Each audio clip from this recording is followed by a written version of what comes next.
حضرت سیدنا ابو ہریرہ رضی اللہ تعالی عنہ سے روایت ہے، سرکار والا تبار بإذن پروردگار، دو جہاں کے مالک و مختار صلی اللہ تعالی علیہ وآلہ وسلم کا فرمان ہے، جس نے رمضان کے ایک دن کا روزہ بغیر رخصت و بغیر مرض افطار کیا یعنی نہ رکھا تو زمانے بھر کا روزہ بھی اس کی قضا نہیں ہو سکتا، اگرچہ بعد میں رکھ بھی لے، یعنی وہ فضیلت جو رمضان المبارک میں روزہ رکھنے کی تھی اب کسی طرح نہیں پا سکتا۔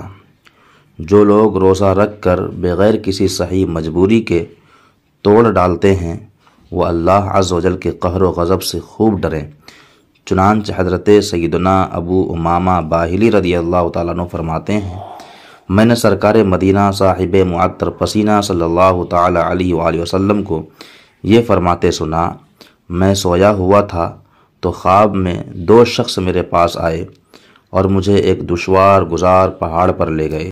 جب میں پہاڑ کے درمیانی حصے پر پہنچا تو وہاں بڑی سخت آوازیں آ رہی تھیں۔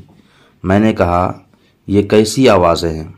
تو مجھے بتایا گیا کہ یہ جہنمیوں کی آوازیں ہیں۔ پھر مجھے اور آگے لے جایا گیا تو میں کچھ ایسے لوگوں کے پاس سے گزرا کہ ان کو ان کے ٹخنوں کی رگوں میں باندھ کر یعنی الٹا لٹکایا گیا تھا اور ان لوگوں کے جبڑے پھاڑ دیے گئے تھے جن سے خون بہہ رہا تھا۔ تو میں نے پوچھا یہ کون لوگ ہیں؟ تو مجھے بتایا گیا کہ یہ لوگ روزہ افطار کرتے تھے قبل اس کے کہ روزہ افطار کرنا حلال ہو۔ رمضان کا روزہ بلا اجازت شرعی توڑ دینا بہت بڑا گناہ ہے۔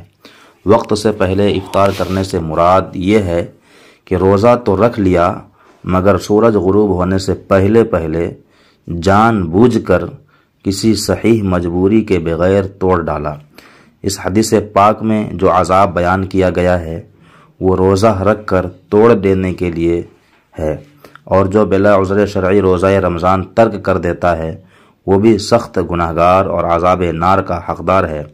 اللہ عز و جل اپنے پیارے حبیب صلی اللہ تعالی علیہ وآلہ وسلم کے طفیل ہمیں اپنے قہر و غضب سے بچائے، آمین بجاہ النبی الامین صلی اللہ تعالی علیہ وسلم۔